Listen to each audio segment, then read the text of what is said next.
আমরাই হলাম কৌখালী আদিবাসী পাড়ার ছেলেরা।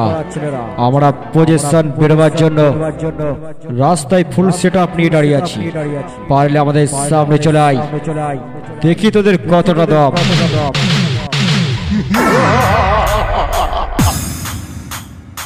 কৌখালী কৌখালী কৌখালী আদিবাসী পাড়ার ছেলেরা, আদিবাসী পাড়ার ছেলেরা, আদিবাসী পাড়ার ছেলেরা, আদিবাসী পাড়ার ছেলেরা। দেবকুমার